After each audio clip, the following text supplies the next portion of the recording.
Greetings Internet, DDA here, and welcome to a first look deck profile video that we have bringing to you.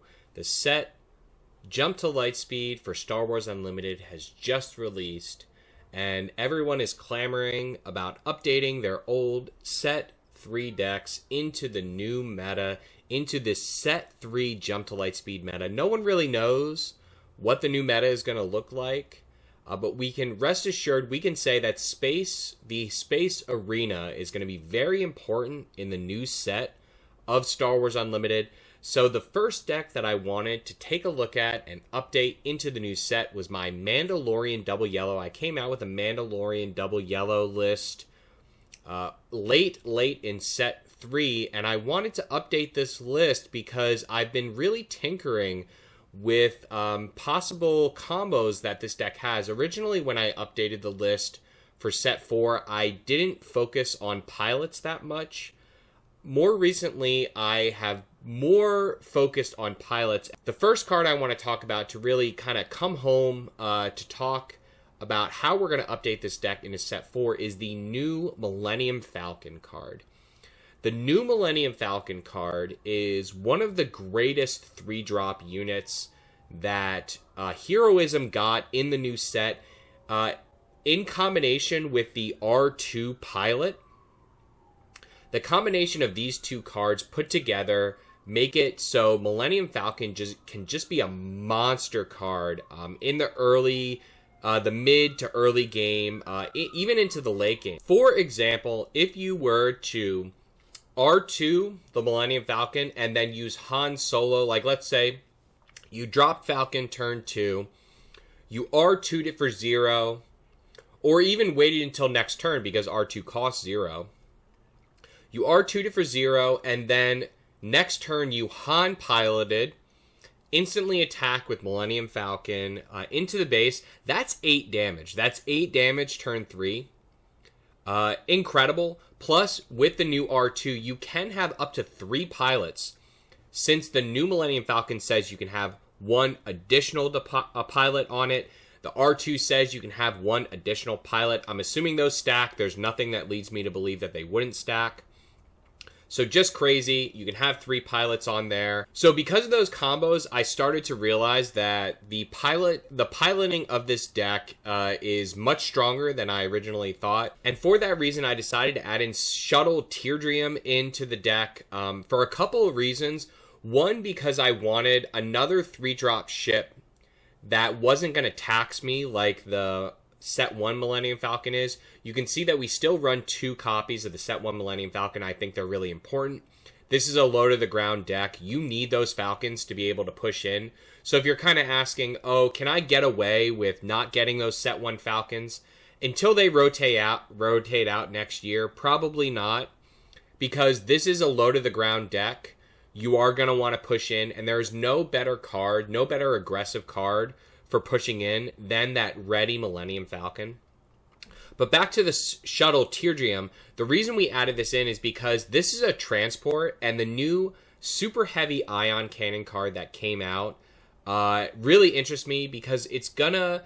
Mando has this ability to tap down units, but then also, you know, those units are going to stick around. The question then becomes, how am I continuously dealing with those units if I'm not removing them from the opponent? How am I dealing with those units long term if I'm just tapping them down? Well, super heavy ion cannon is going to come in for you to, as an answer for that, you know, answer any unit in the game and do this incredible amount of indirect damage, pushing in aggressive while simultaneously slowing the opponent down in the way that Mando wants to do. Every Millennium Falcon is a transport, so there's synergy there with the transports. Razor Crest is a transport, and this Shuttle Tydirium is also a transport. Everything's a transport. So we can add the super heavy ion cannon to any one of those transports to be able to push in really hard. So because of this, and the fact that Bo Sheik is just an amazing, amazing pilot for card advantage. Card advantage is a struggle with these piloting decks. It's a struggle. And for that because, of course, your opponent is 2-for-1ing you if they use a removal card on something that you have piloted. So that's always the struggle with equipment decks. This balance between pushing in and making a tall unit and losing card advantage from your opponent answering that unit. Well, Bo Sheik is going to come in for you to give you an amazing amount of card advantage, be able to tap down a unit, buff a unit, and then get you card advantage. Really strong card. I'm contemplating going to 3 copies of it for that reason. We have to see where the pilots fall. But so, because we added Bo Sheik and the Shuttle Tydirium into the deck, we added a ton of odd-costed things in here. We maxed out on the Cartel Turncoats. We actually have an Independent Smuggler in here as another 1-coster, as a 1-drop pilot that has actually 2 damage. Very strong. Of course, we still have the Bodhi Rooks, the Cantina bounces in there as odd-costers as well. We also are keeping the Leias in here, because of all the 1-costed units, the Cartels, the R2s, you can double unit play turn 1 with Leia, while also having Leia be, coming into the late game to help you with those end game tap down. Of course, then we are also maxing out on the Mandalorian and Han Solo as well, both odd cost. Great bombs in the late game as both odd costed cards that help us with the Bo Sheik and the Shuttle combos. We are running 1 Millennium Falcon. It's not an odd-costed card, but it is a Millennium Falcon to help with the space and then ambushing in space. I'm at 1 right now because I'm trying to reduce down as much of the even cost as I can. We're at 36 cards with odd right now. 36 odd cards means that you almost have a 70. It's almost at 75. It's 72%, so close to 3/4 odd. So a really, really high chance to get that draw from Bo Sheik, get that experience from the Tydirium.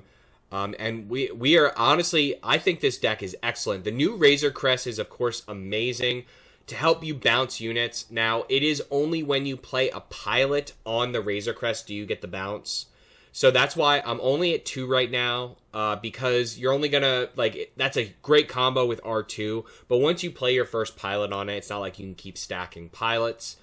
Great with R2, and then, of course, it's an even cost, so I wanted it to limit it as well. I also just wanted to talk about the sideboard briefly. This is going to change a lot, but I wanted to talk about it briefly just to show that Kira has moved to the sideboard. Again, odd, even costed card, but I do recognize the power of Kira in certain matchups, certain mid-range and control matchups. You're absolutely going to want that Kira. You're absolutely going to want those Spark of Rebellions. So this is a choice of deck building for you to make. If you want this hand control outside of Bodhi Rook, you're going to want to think about the odd-costed frequency that you have. There is an argument to be made about jam communications. You have Bodhi Rook already, so I didn't feel a need for it. But it is worthy to note that is an option if you want to really lean into the odd-costed stuff. But yeah, this is my updated list. This is my first look updated into set 4. I hope you all enjoy this. I know everyone's clamoring about Mando. So I wanted to share this with you all, and let me know in the comments how the deck is playing for you. Let me know of maybe some other cards that you're considering. I know a lot of people have commented about Lux and how it readies when you have someone plays a pilot. It readies. So that is really strong. Don't get me wrong, but I wanted to kind of stay light on ground and go more in space and have more of the pilots. I didn't feel like he won the spot over Leia or L3.